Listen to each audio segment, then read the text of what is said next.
Hello students, आज हम number system chapter को आगे कंटिन्यू कर रहे हैं, जिसमें आज का टॉपिक हमारा रहेगा फाइंडिंग नंबर ऑफ फैक्टर्स, गुणनखंडों की संख्या ज्ञात करना। फाइंडिंग नंबर ऑफ फैक्टर्स, गुणनखंडों की संख्या ज्ञात करना। इसके लिए जनरली हमसे जो क्वेश्चन पूछा जाएगा उसके कुछ एक स्पेसिफिक फॉर्मेट्स हैं, स्पेसिफिक टाइप्स हैं, जिनको बारी बारी से हम डिस्कस करेंगे। जनरली हमें जो क्वेश्चन दिया जाएगा उसमें कुछ नंबर्स मल्टीप्लाई में दिए जाएंगे, जिनके अंदर फैक्टर्स आपसे पूछे जाएंगे। कैसे फैक्टर्स, गुणनखंड कैसे। पहला पूछा जा सकता है finding total number of factors, गुणनखंड कुल कितने बनेंगे, टोटल कितने फैक्टर्स बनेंगे, ये पूछा जा सकता है। सेकंड क्वेश्चन आपका हो सकता है फाइंडिंग टोटल इवन फैक्टर्स, सम गुणनखंड कितने हो सकते हैं उसके अंदर से।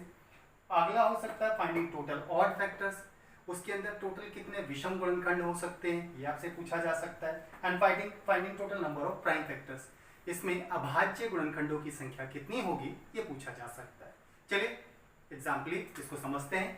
लेट हमसे कहा गया 24 multiplied by 36 multiplied by 45। Let ये कुछ नंबर्स हैं जिनकी मल्टीप्लाई में आपको इस तरह के वैल्यूज को आइडेंटिफाई करना है।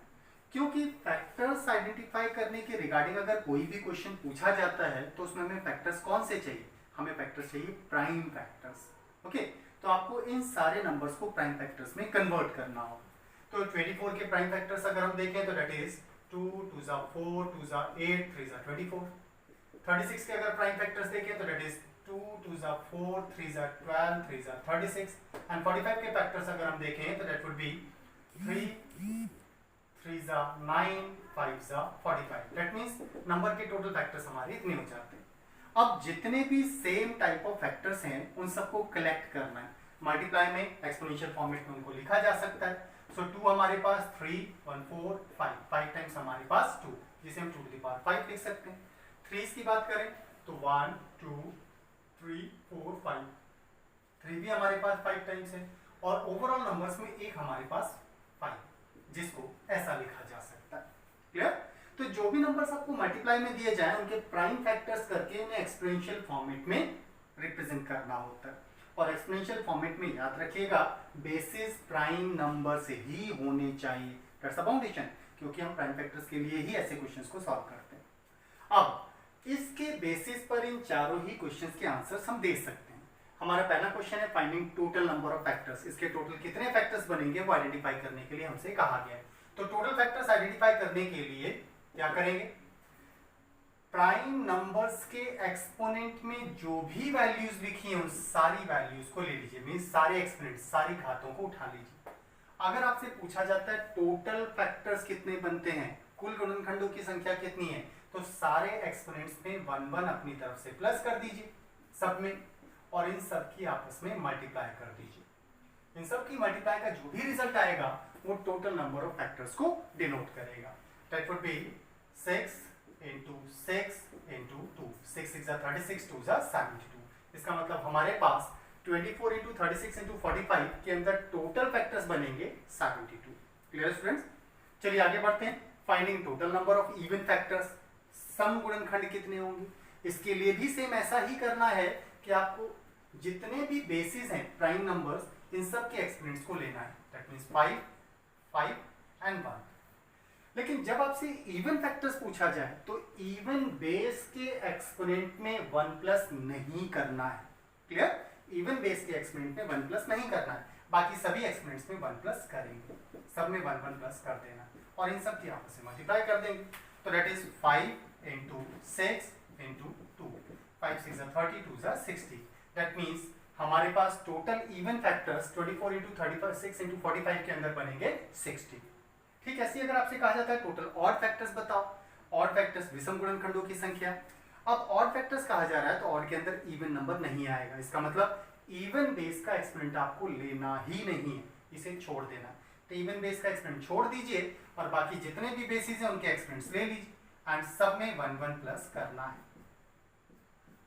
नाउ इनकी आपस में मल्टीप्लाई कर दीजिए। तो इनकी मल्टीप्लाई और 6 2 जा 12, that is total odd factors हमारे इतने हो जाते हैं। और प्रैक्टिकली अगर देखा जाए तो इवन एंड ऑड दोनों को मिलाकर टोटल फैक्टर्स होना चाहिए। इवन हमारे पास 60 फैक्टर्स हैं और ऑड फैक्टर्स हमारे पास 12 हैं, दोनों को मिलाकर के 72 हो जाता है। इसका मतलब हम सही। लेकिन एग्जाम में क्योंकि इनमें से कोई भी एक वैल्यू अगर पूछी जाती है तो उसको डायरेक्टली फाइंड आउट करना आपको आना चाहिए। इसलिए आप ऐसा नहीं करेंगे कि टोटल फैक्टर्स में से इवन माइनस कर दिया तो ऑड आ गया, या टोटल फैक्टर्स में से ऑड माइनस कर दिया तो इवन आ गया। जो पूछा जाए उसी को डायरेक्टली फाइंड करना आना चाहिए। नेक्स्ट है finding total number of prime factors, अभाज्य गुणनखंडों की कुल संख्या ज्ञात करना। टोटल प्राइम फैक्टर्स आइडेंटिफाई करने के लिए भी बेसिस आपके प्राइम नंबर्स होने चाहिए।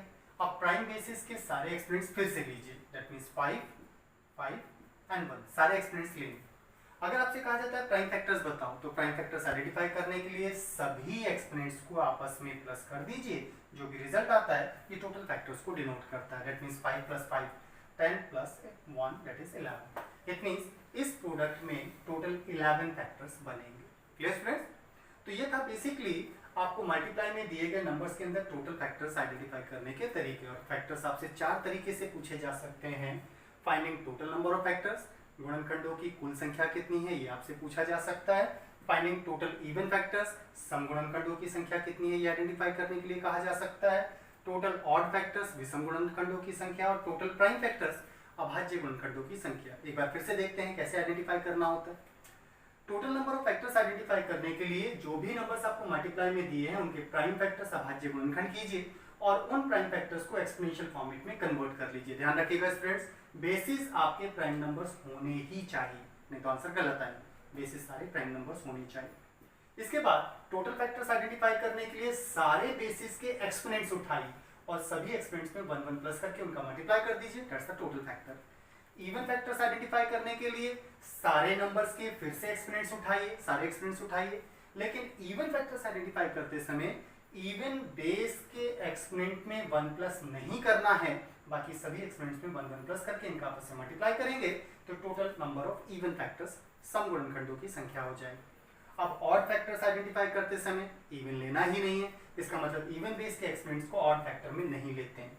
बाकी सभी ऑड फैक्टर्स के एक्सपोनेंट्स को लेकर उनमें 1 1 प्लस करना है और इसके प्रोडक्ट की value he total number of odd factors विषम गुणनखंडों की संख्या होगी। इसके बाद फाइनली आता है प्राइम फैक्टर्स, अभाज्य गुणनखंडों की कुल संख्या। तो टोटल प्राइम फैक्टर्स आइडेंटिफाई करने के लिए सबके एक्सपोनेंट्स को आपस में ऐड कर दीजिए, टोटल प्राइम फैक्टर्स हो जाता है। Clear students? तो ये था हमारा आज का वीडियो जिसमें हम प्राइम फैक्टर्स या factors, number of factors identify करने के रिगार्डिंग स्टडी कर रहे थे। ओके, आज के लिए इतना ही रखते हैं। अगर किसी को कोई प्रॉब्लम हो या प्रीवियस लेक्चर्स आपके मिस हो गए हो तो डिस्क्रिप्शन बॉक्स में हम प्रीवियस लेक्चर्स के लिंक को दे देंगे, आप वहां से देख सकते हैं। वीडियो पसंद आने पर सब्सक्राइब, लाइक एंड शेयर जरूर कीजिएगा। Thank you students, thank you.